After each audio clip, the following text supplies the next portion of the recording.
everybody for joining us. Good morning. I'm Jennifer Hallowell, the Executive Director of the Indiana Technology and Innovation Association. If you are new to ITIA, we're the statewide organization representing Indiana technology and innovation-driven companies and partners to advocate for policy that supports and grows the industry. So I'm happy to be joined this morning by one of our members, Nextech, to help co-host the panel. So I will turn it over to Karen to introduce herself. Thank you, Jennifer. I am Karen Jung, president of Nextech, and we are an organization focused on the advancement of computer science education in the state of Indiana. We believe that every student in every classroom should have access to not only CS education, but experiences that will help them better understand the ever-evolving landscape that they are going to be entering from a workforce perspective.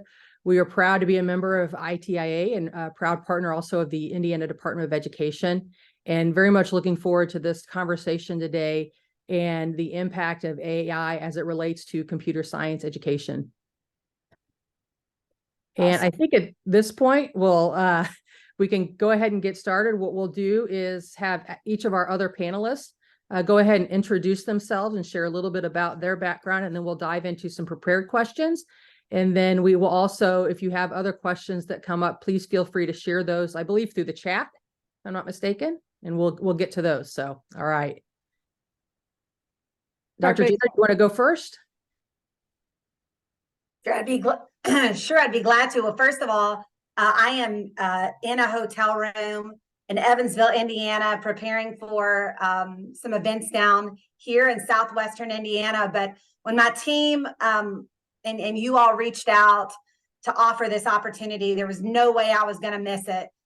So thank you for allowing me even 30 minutes to get on this call to really celebrate the topics of computer science, AI, technology, and what it might look like in the future. Quick background, I've done a variety of roles at the school district level. So teacher, student organization advisor, principal, on and on and on up. But I think the work that is happening now is what I'm most excited about. It's the opportunity ahead. So again, thrilled to be on. Thanks, Karen. Thank you. Senator Raatz, would you like to go? Sure. Senator Raatz, been serving in the Indiana General Assembly since 2014. So this is just finished my 9th year.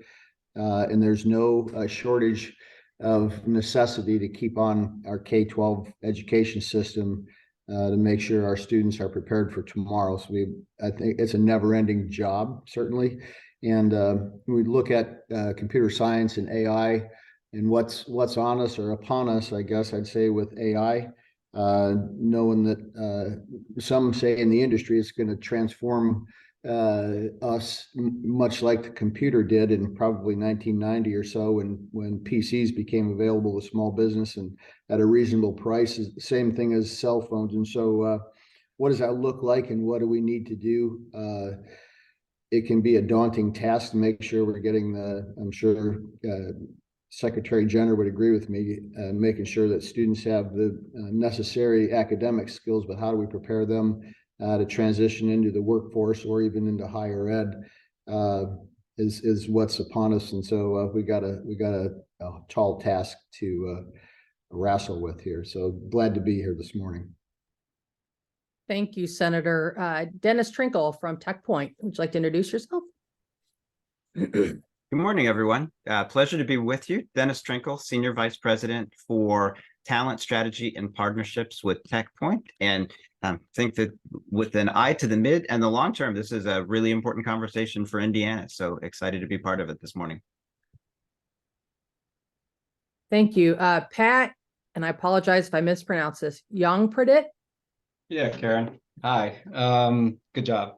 Thank you. Hi, everyone. My name is Pat Yongpradit. I am the Chief Academic Officer of Co.org and the lead of TeachAI. Co.org is a nonprofit that promotes computer science education around the world. We've worked in Indiana for many, many years, are partners with a lot of people on this panel, so I'm glad to be here. And TeachAI is a recent initiative we kicked off with ISTE, ETS, Khan Academy and the World Economic Forum to lead education leaders around the world in how to rethink education in an age of AI.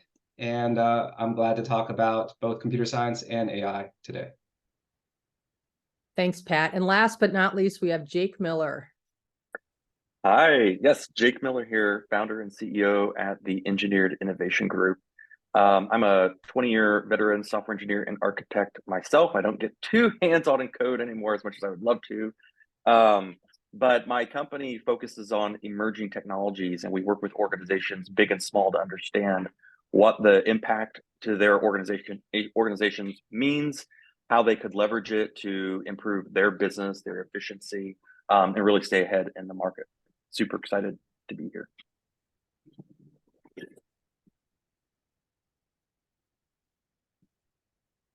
All right, I think with that, we'll go ahead and jump in. Is that right, Karen? Yep, I think you're up with the first question. Okay, so we will start with Dr. Jenner.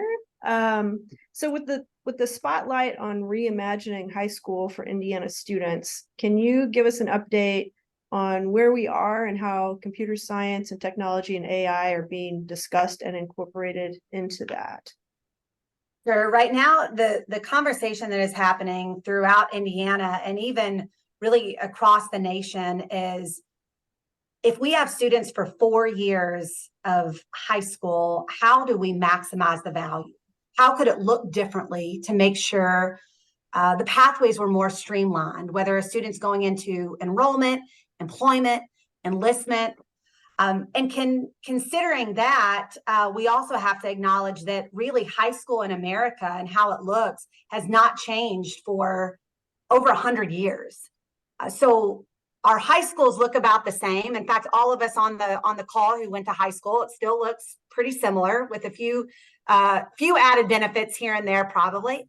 But again, the world around us, technology and innovation, has changed significantly. So in Indiana, we're really set up for a pretty cool opportunity in that we have leaders like you, partners like you, leaders in the House, leaders in the Senate. Senator Raatz is on, our governor, who are all in to say, all right, if we can do better, then what might that look like? How could it look in Indiana? So where we're really focusing right now is around 3 key areas in our state in the Rethinking High School. The first is, what courses are required? What courses show that students are ready for what's ahead? And going back to high school hasn't changed in 100 years. We did a landscape analysis, and that's public. Anyone can look that up, on Indiana and what's happening in other states across the country. And really the courses we require haven't changed much. In fact, one of the courses that we see, and we'll probably talk about today, that a small number of states right now are requiring is computer science. Many of them, though, have said computer science in lieu of a math course, or computer science in lieu of this course. And so that first component is really, really exciting to think about. Instead of in lieu of, why isn't it foundational as part of the package, if you will, the foundation that every child has, if it matters so much? So that's first piece is something we're looking at, the courses and diploma flexibility. And by the way, we are required by state law, thank you, General Assembly, and I mean that lovingly, because I'm glad that they put a deadline on us. By December 31st, 2024, we have to have our diplomas restructured. So probably more discussion to come this legislative session. Stay tuned. Second big area in Rethinking High School is the credentials of value. We have some high schools across our state who provide opportunities where students can earn credentials of value. Think about a short-term credential in information technology, which I know is different than computer science. I feel like you all schooled me before on that. But it could be even a short-term credential that feeds into a 4-year computer science degree. So those short-term credentials are a huge opportunity, especially when Indiana is sitting with one of the highest percentage of seniors having year over year having college credit by the time they leave high school. We're at about 64% of our seniors leave with college credit. Of that 64%, the average leaves with about 13.5 credits, and a short-term credential in Indiana is between 15 and 18 credits. So we have thousands of students across Indiana within 1 to 3 credits of completing a credential. And as we're working with parents and families and guidance counselors to share, here's your opportunity. And by the way, we'll pay for your completion. We've had incredible return on investment and outcomes there. Be glad to share more. The third key area is high quality work-based learning. There's increasing research about the prime area for skill development. And you think about what kind of skills, think about any of the employability skills, right, that might be popping in your mind. And we have employability skills standards in Indiana, but the prime skills are best taught in the workplace. And in fact, there's a body of research that says that there are only really 2 that are better taught within the 4 walls of a classroom at that high school space. And those 2 are numeracy skills, math, and communication. Other than that, the other employability skills are best taught out in the workplace. So we have that, not to mention we also, on this call, if you have nieces or nephews or kids or grandkids, and they're struggling with something, any of us on this call could probably pick up the phone and call a person in our network to say, hey, can you help? The exciting part about quality work-based learning for kids is for the first time ever, many of these students will start to form a network of their own, start to have those connections. And then thirdly, of course, that career exploration. So when we're thinking about rethinking high school, Jennifer, that's really our focus.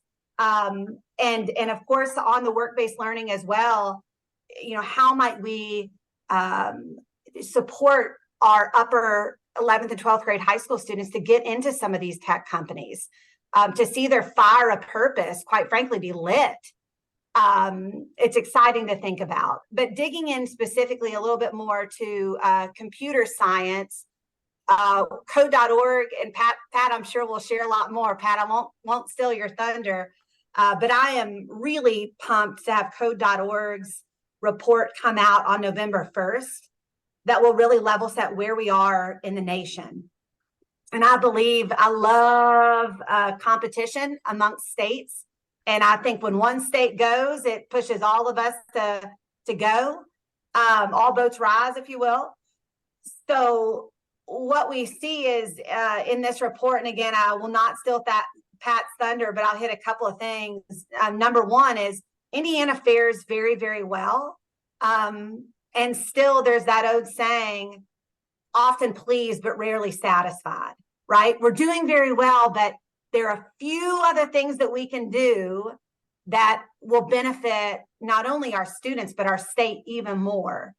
The other data point I'd mention is while only about half of all high school about half of all high schools across our country offer computer science. In Indiana, we're at 91%. Offering computer science. So we're making progress due to the work that many of you have, quite frankly, built over the years. We also, in K through 8, which I think is somewhat unique to Indiana, as a few other states do, but in K through 8, we have computer science standards throughout all of those grades. And they're in our science standards embedded, so they are required. So again, we have a lot of foundational good work, but I think we have to think about what's the next step? Where do we need to go to really elevate our students in Indiana for what's ahead? The final thing I'll mention on computer science just really quick is the incredible investments in our teachers. You know, when you go to college to be a teacher, it's typically in the content areas you can imagine, right? Science, math, English, business. So you all probably witnessed this, we have a bit of a challenge because really in a school, no one has been trained in computer science, almost ever, unless they're lucky. So schools are trying to figure out how might we train our teachers up And that's, again, where you all have been incredible partners. We have a number of opportunities to support our teachers. Finally, real quick, AI, and I know we'll probably dig into this a bit more. In Indiana, we're acknowledging that some of the conversation does have to be around regulation. It always does. But what we're really trying to think about is how might we leverage artificial intelligence to improve education? That's the big question. And how might we invest in those local solutions to see what works? So we launched an opportunity that we've received quite a few calls from throughout the nation. It's an AI-powered platform pilot grant where we opened it up to schools to try to answer a couple key questions. And I'd be glad to share more about that, Jennifer and team, if that would be helpful. Thank you, Dr. Jenner. I think you did a great job of teeing Pat up for me. I appreciate that. And Pat, I want to pick up on one of the key things that Dr. Jenner talked about, which was reimagining, high school and what the required courses look like. I think AI is a great example of a technology that we weren't really necessarily talking about a lot 5 years ago as it relates to computer science education, but I think it's evidence that foundational CS is more important than ever. As we think about CS education and AI, what does that look like in terms of teaching students, and how might Indiana be better prepared? Yeah, well, let's start off with the last part of that question. How can Indiana be better prepared? Indiana is already quite prepared. So I second everything that Dr. Jenner said, and that's evidence of how Indiana is already prepared. There are a lot of states actually where it's still quite a push to get them to fund teacher PD for computer science, or to adopt other policies to support computer science. And I'm hoping that in this age of AI, they see even more clearly how it's just a fundamental, foundational subject for whatever emerging technologies are going to pop up, right? But Indiana's already been on top of it for many years. I think what Dr. Jenner said about rethinking what is core in this day and age is quite important. And if Indiana's already thinking about it, then I think that's probably my biggest recommendation, really rethinking what is mandatory for all students. Now, in terms of the future of CS education, though, I see a number of things. So if there are any CS educators watching this, I used to be a CS educator. I taught for 13 years before joining code.org.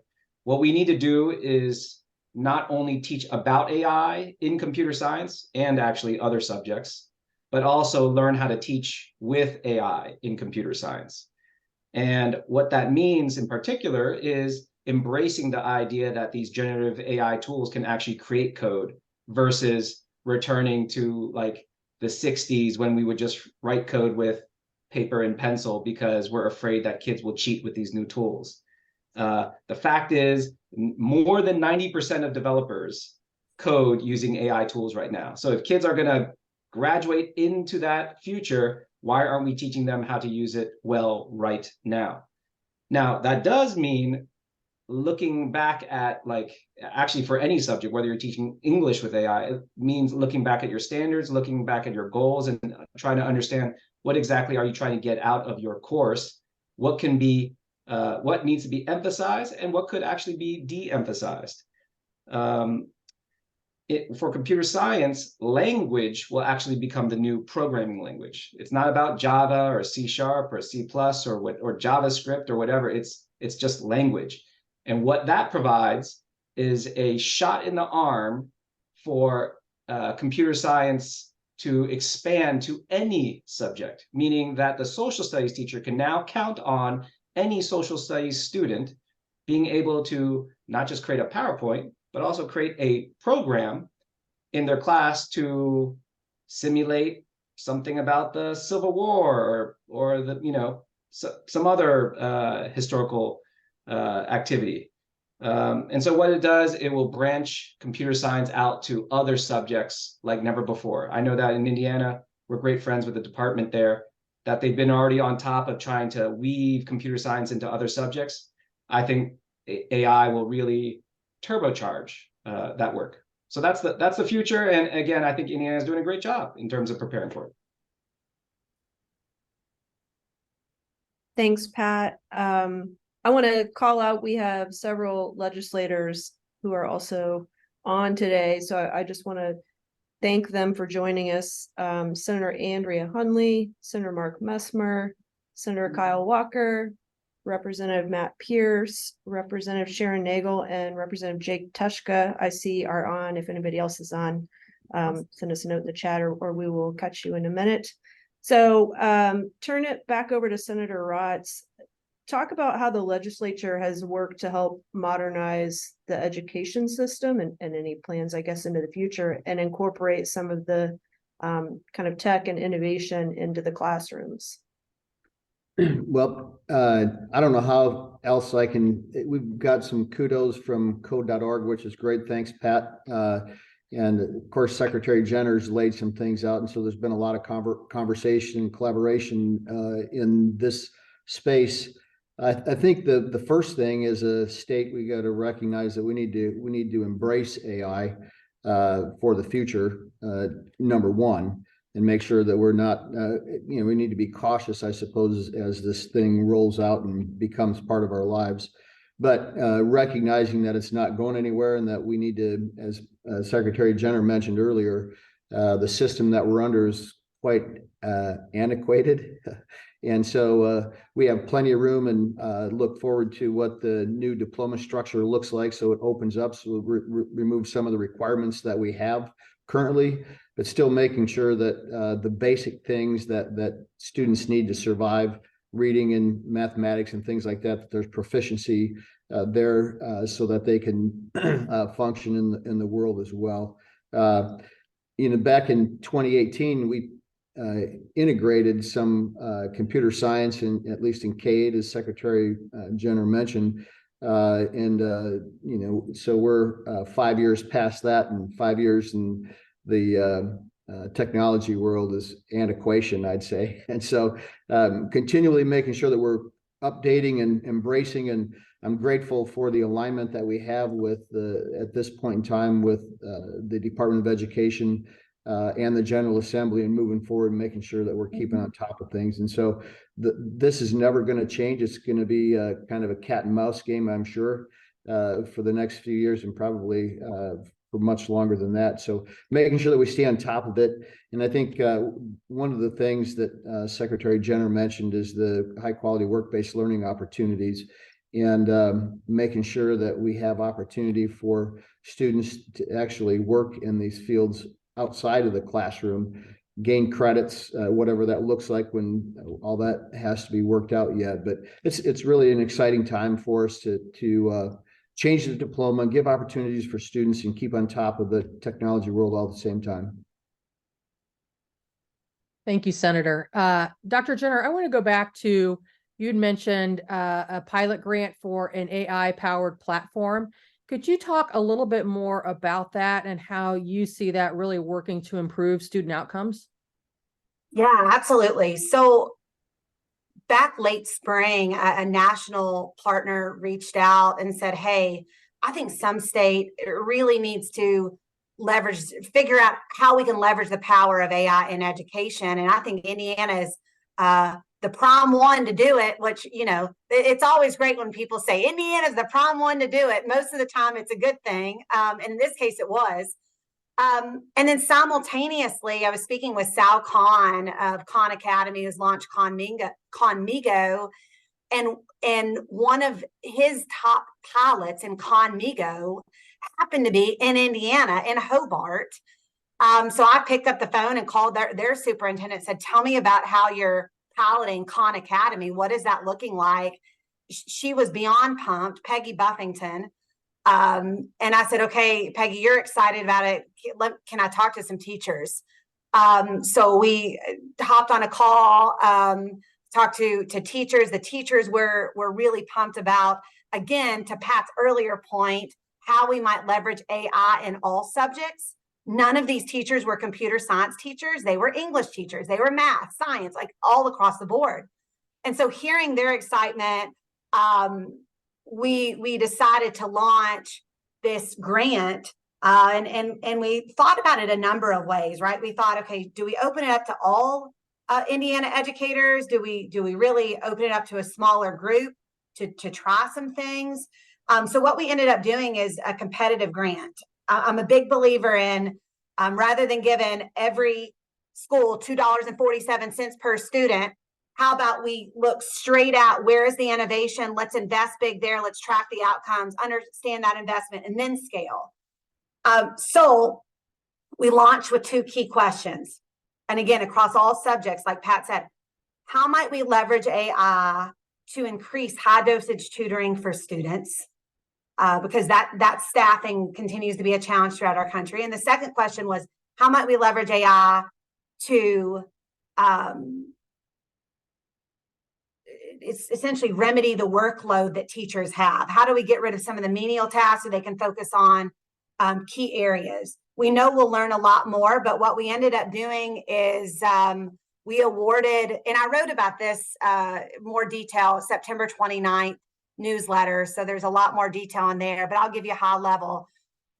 We awarded $2 million to 36 recipients. That's 112 schools, 45,000 student impact, 2,500 educator impact in terms of training in AI. Why that is significant is a recent national report showed that only 87% of teachers, principals, district leaders had not received any AI training.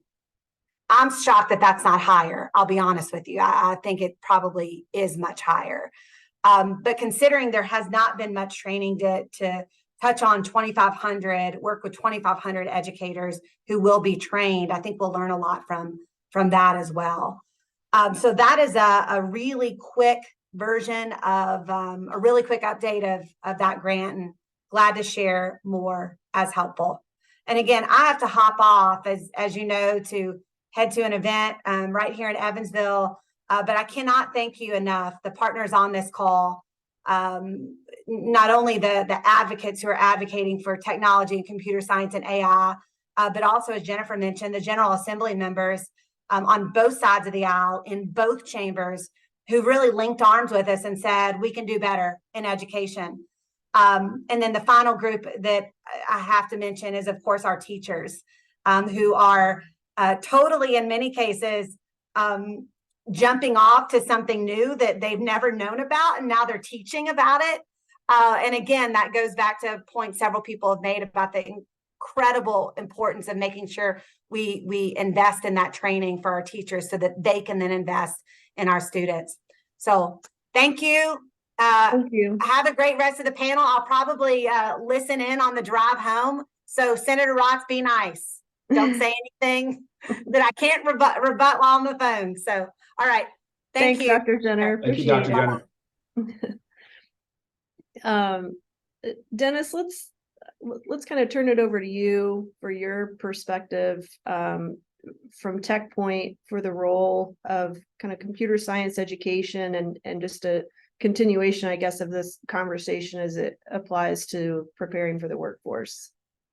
Sure, absolutely. So I'll put exclamation marks behind what all of the panelists have said so far, and share a little bit of framing from the perspective of the workforce and economic development. So the first thing I would say is we have to understand that AI is a general purpose technology. General purpose means an enabling technology. It's like electricity. It's like the internet, where really the impact is hardly about the technology itself, and it's about all of the technologies and business models that it's going to enable and call into creation. So really, several folks have used the words foundational, and I think that's the right frame for thinking about AI and why it's so fundamentally important that it be part of the high school educational experience. MIT put out a report towards the end of 2022 projecting that in each year between now and 2030, there will be at least 10,000 new startup companies founded in the United States dedicated solely to AI, new business models, new businesses structured around the application of AI. Gardner Group and McKinsey both put out reports towards the end of last year arguing that every single business will find its business model disrupted, both internally from an operational standpoint and externally in terms of their products, their services, how they work with customers over the next 3 to 7 years. So when you think about AI, why is it foundational? It's going to be the primary driver for innovation and across sector, whether it's life sciences, whether it's advanced manufacturing, whether it's logistics. It's going to be the enabling technology that drives an awful lot of innovation capacity, and it's going to reshape every business model. So we have to equip Hoosiers with those skills. When you look at the projections of what's going to happen to the workforce, right? None of us have a perfect crystal ball. The person who thinks that they do probably has been drinking too much on this beautiful Tuesday. But what we can be certain of is, like other technologies, it's going to push the skill level up. We're going to need more high-level skilled Hoosiers than we've ever had before.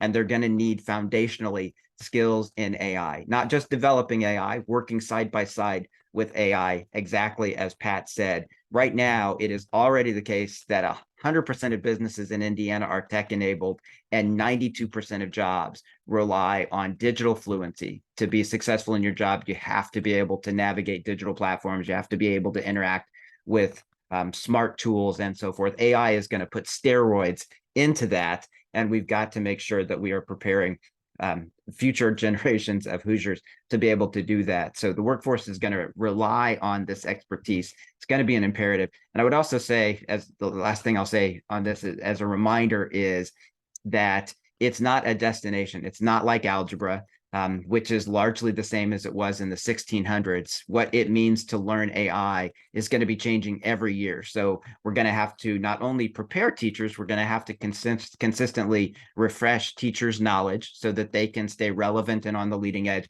And the same is going to go for students. And an awful lot of that, exactly as the panelists have said, is going to have to come embedded in the workforce. We've got to continue to erase the barrier between the workforce and education, because otherwise we won't be able to keep up with the pace of change and the pace of innovation. We've got to pull that wall down so there's permeable innovation across all of those spaces, and a lot of that's foundationally going to rely on AI. Thank you, Dennis.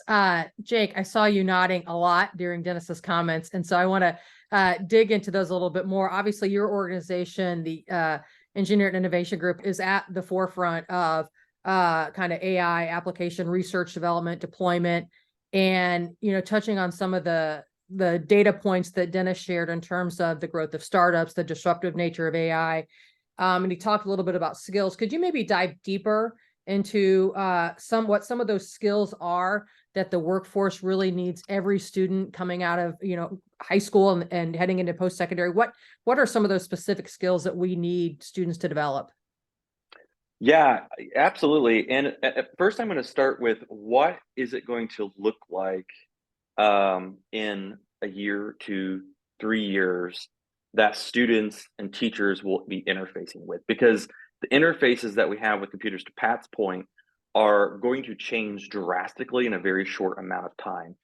The days are limited where we type in discrete code into our laptops and hit compile or compile and then deploy them out. What's going to happen, and we're already starting to see this, is I'm going to interact, just like Pat said, in English or whatever language I choose, whether it's Spanish, Chinese, doesn't matter, to tell the computer, I want to do X, Y, and Z, or I'm having problems with this thing. Can you solve it? How do I do it? And today, I like to tell folks and our customers, this is really AI assisted right now. If you can get 70% of your job done with AI tools, great. That's going to get to 80, 90, and even 100% pretty darn quickly to solve these problems.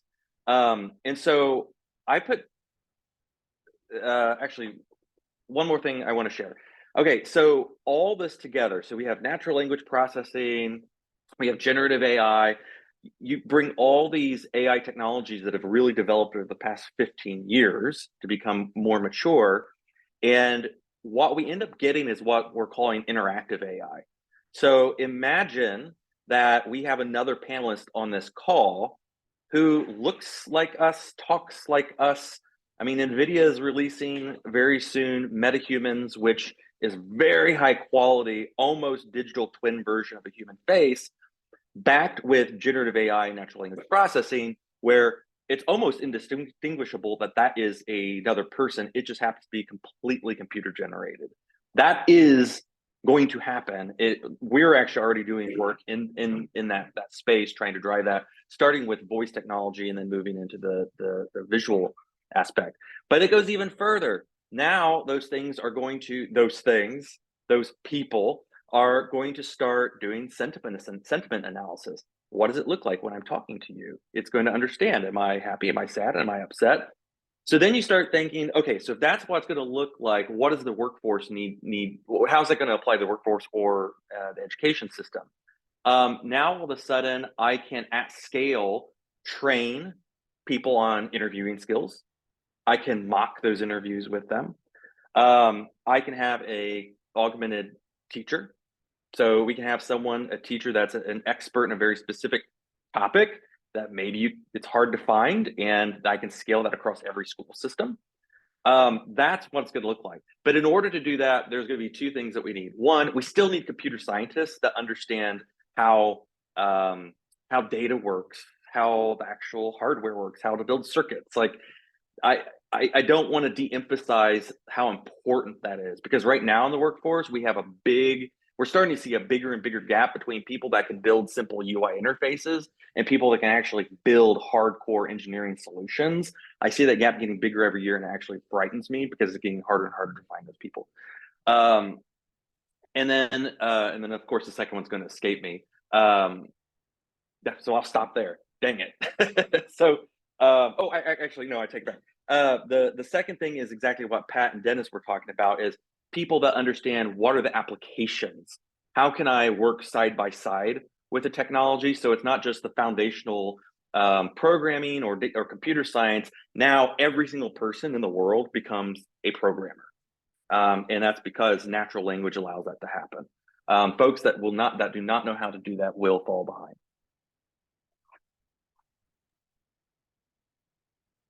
Thank you, Jake. That's fascinating. It's a lot to imagine and think about. Pat, you have a kind of nationwide lens on all of this, and Dr. Jenner talked about the competition between states from her perspective on the education side. Can you give us, I guess, a little kind of understanding of what other states are doing and how we compare? Sure, I'll talk about both AI and computer science. And it's interesting, we keep on saying AI and computer science, and the reality is that AI is computer science. It was born out of computer science, and obviously that's why we say it's foundational in an age of AI, because if we're going to talk about this specialized offshoot of computer science, which obviously has included other fields like statistics, psychology, whatever, but it's still born and founded out of computer science. If we're going to talk about AI, we always have to talk about CS. If we talk about blockchain, we even have to talk about CS. Even though blockchain obviously involves a lot of policy and security and other things as well. So anyway, I'll talk about AI and CS, and let's start off with computer science. What are other states doing? States are creating a computer science graduation requirement around computer science, which is wonderful to see. 8 states now have it. I think North Carolina was the latest state. They just adopted their grad requirement, I think, just a month ago. And these are all states that have done a lot of work to build up an infrastructure to support a graduation requirement.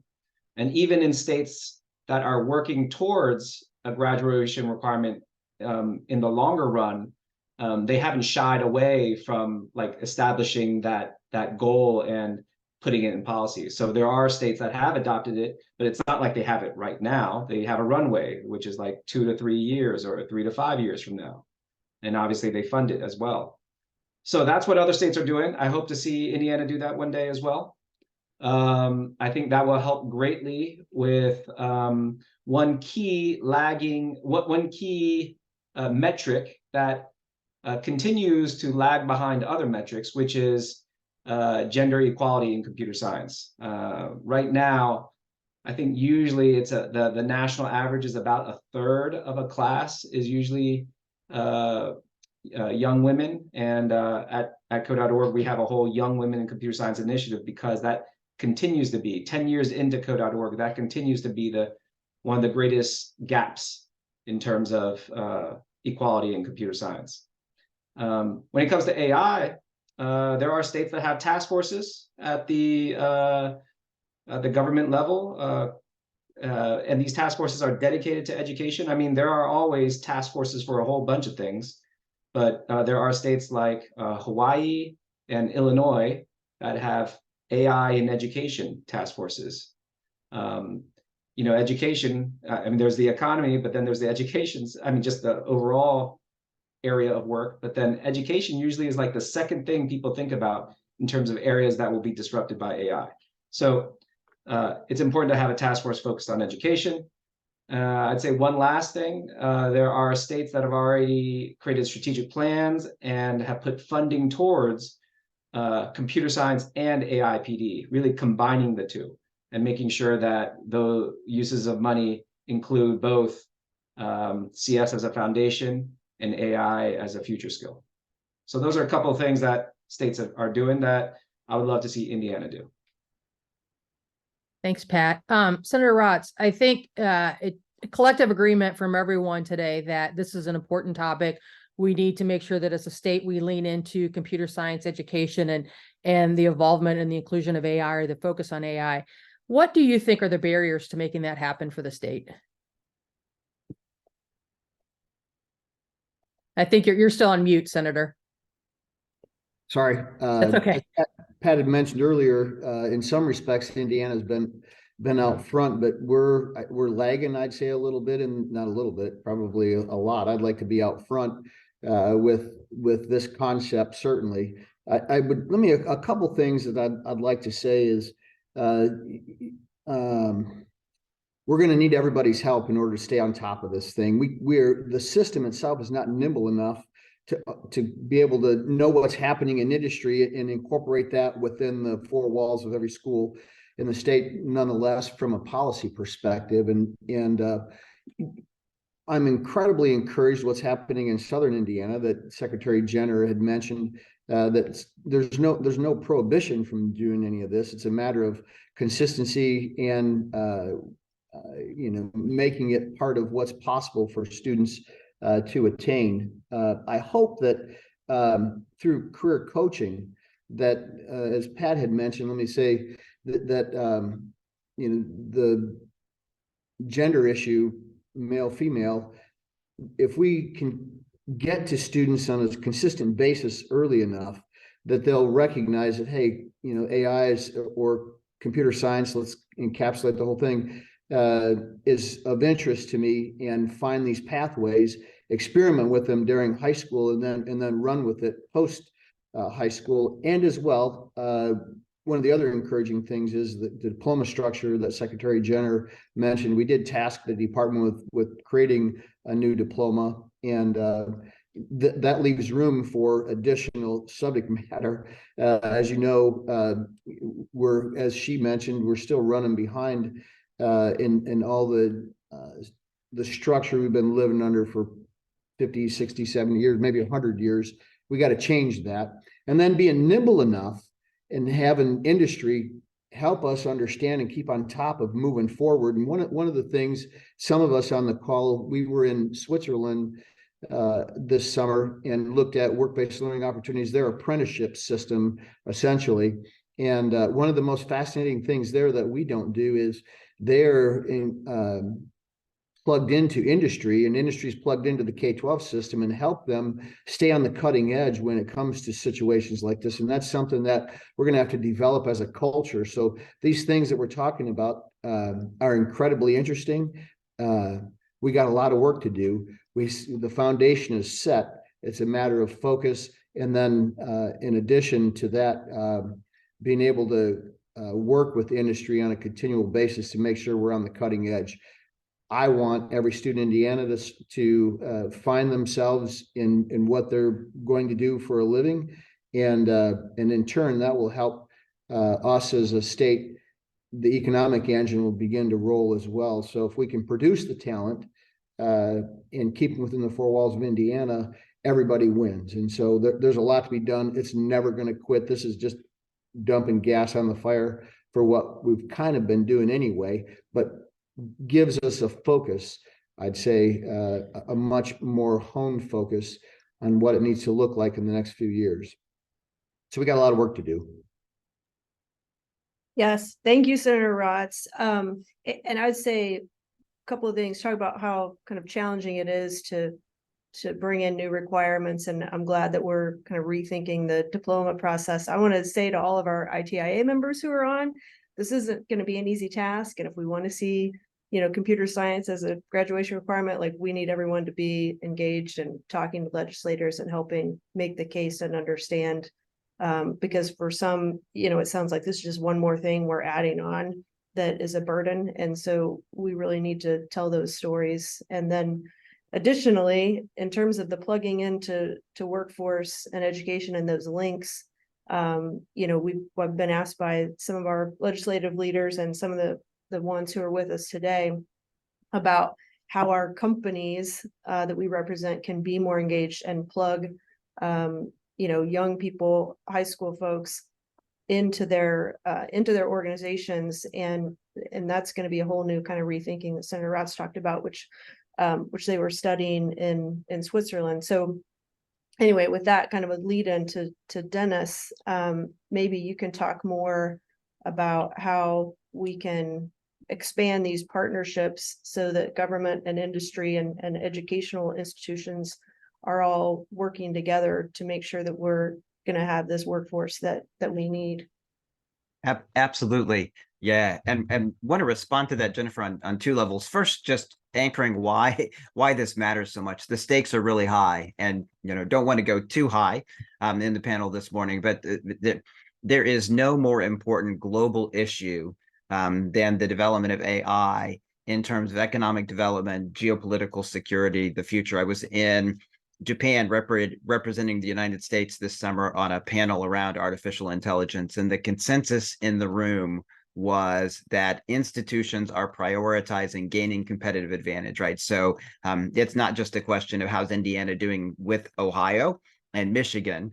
It's a question of how is the United States doing vis-a-vis China, vis-a-vis Russia, global actors, and they are very much relying on a tight-knit investment and partnership model to get that success, right? So we don't really have a choice if we want Indiana to be competitive about stitching together partnerships between government, industry, and education. We have to do it to remain competitive and to remain relevant. So the question is, given that necessity, how do we do it well, and how do we gain an unfair competitive advantage vis-a-vis other states and in a national context or international context as well? So I think that is part of the background thinking for why TechPoint launched Mission 41K a year ago. So Mission 41K is about increasing the growth rate of talent in tech and tech-enabled roles by 2030, doubling the growth rate of what Indiana has seen, and intentionally facilitating these tight-knit collaborations and partnerships. That commend Senator Raatz, commend the legislature, commend all of the partners on this call for the work that's been done over the last 2 years to start the process of rethinking what K-12 education means and how it's connected. That's what it's going to take. We've got to build new kinds of partnerships that represent what the 21st century world is going to look like. If we're trying to design for what it looks like now, we're going to be behind by the time we get there. So we have to be thinking about where do we need to be in 10 years. And right now, the exercise isn't to figure out what we need to do. It's to figure out where we need to be in 10 years and start making sure that we are there and that we're relevant around that. I think partnership is absolutely key. I would put in a fourth dimension. I think we also have to stand up and reinforce intermediaries to help make sure that those partnerships happen well, thinking about the structure of the Indiana economy. So many really vital small and mid-sized businesses, but those small and mid-sized businesses don't have the inherent capacity to develop these kinds of partnerships. They don't have the expertise to be able to do it. And each one of the sectors brings something to the equation that is essential, but they don't have each other's expertise. That's why you need the partnership. And part of that partnership formula is going to have to be intermediaries that can make sure that it's not enough to get all of the different sectors in a room and say, okay, let's collaborate. But we have intermediaries that know how to do that well, that know how to do knowledge transfer, to know how to create scalability, to know how to do that over time. So I think we absolutely have to do it. We're going to have to take a systematic approach to make sure that this really has the outcomes that we need. And then Indiana will be competitive vis-a-vis Michigan. Indiana will help the US be competitive vis-a-vis China, for example. And most importantly, that'll translate to overall prosperity for individual Hoosiers and Hoosier families. Thank you, Dennis. We are getting close towards the end, and I want to sort of tee this question up for everybody, where lots of great conversations, but none of us have that crystal ball. If we all did, we probably would not be sitting here. No offense. But if we had to think about, where we want to be in the next 5 to 10 years, and if we don't do X, Indiana will have failed as a state. We will have failed our students. We will fail the education process. And ask kind of each of you to answer from your perspective, what is that X, to make sure that we are, in fact, moving forward and skating to where the puck is going and not necessarily where it is today. Dennis, you nodded first, so I'm going to tee you up first to go. What is that one thing that if we don't do, we will fail? Yeah, so I think I would characterize it. We've all got to start eating holy hamburgers, right? If we don't shred the sacred cows and stop doing all of the things that we have thought were really meaningful and align K-12 education in high school in particular with the needs of a 21st century economy, we're not going to be there, right? I'll pick on math for 30 seconds and say math is absolutely essential, but half of the math that we require students never use after graduation. And there are so many other subjects where that's the case, where just because we've done it for 100 years, we keep doing it. We've got to stop doing that and put things like computer science and artificial intelligence foundationally in there, because that's what's really going to put students on the right path.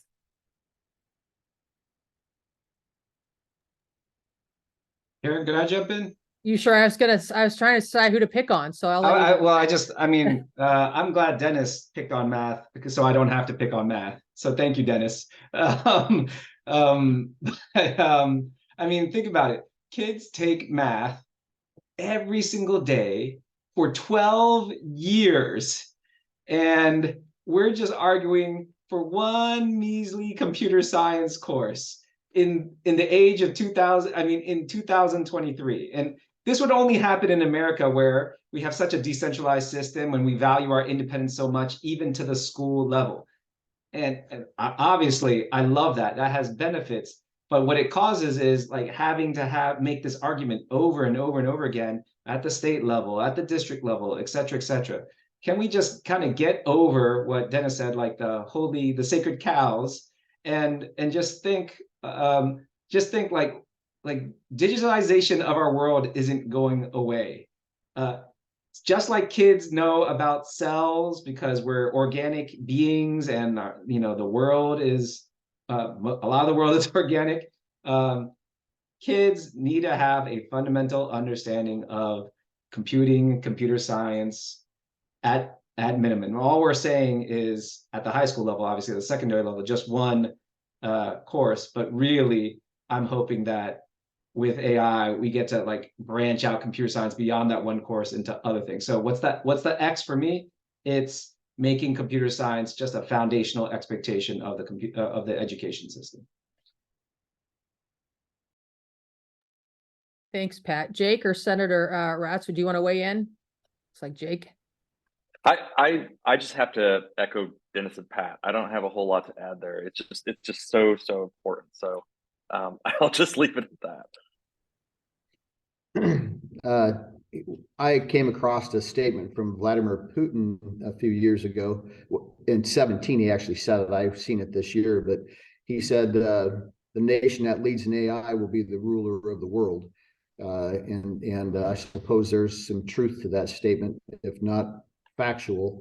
And so we as the United States, back to Dennis's comment, can't afford not to lead in AI, and it has to start somewhere. So it might as well be in Indiana for us to lead the charge. I think we're poised for it, not even knowing that we were kind of setting ourselves up for this opportunity. but and then being able to scale it as well across the state. So it's a big job, and it will never end, I suppose. But I'm excited for it. I think we're set in the General Assembly, this stage of the game. If industry will partner, we can do this thing, I believe. I'm grateful for everybody being on the call. Thanks, Jen and your team, for setting this thing up. Thank you, Senator Raatz. And I want to thank everybody for joining us, especially our panelists for the discussion, and all of our members and legislators who joined us. Before you log off, I want to flag 2 events we have coming up that would be great to have you all participate in. November 6th, we have a happy hour in-person tech talk with Indiana's new Secretary of Commerce, David Rosenberg. That's in Indy. We've got details on our website, or we can send it out to you again. And then on Organization Day, November 21st, we'll have our annual legislative update event in partnership with TechPoint, where we roll out our policy agenda for 2024. So would love to have you all at both of those events. And Molly just put in the chat, I think, a link for more details. So anyway, really appreciate you all. I want to turn it over to Karen also for any kind of parting words, but appreciate you and hope we'll see you at our upcoming events. Thank you, Jennifer. Just to echo what you said, I appreciate everybody taking time out of the day to join us. I've always been proud of where Indiana is at the forefront of K-12 computer science education. And after today's conversation, I am more than delighted and excited about where we are. And as Senator said, how poised the state is to adapt to this newest and evolving technology. So thank you, everybody, to our panelists for joining us today, and for the attendees, and excited to see where this conversation goes in the future. So thank you. Awesome. Thank you all.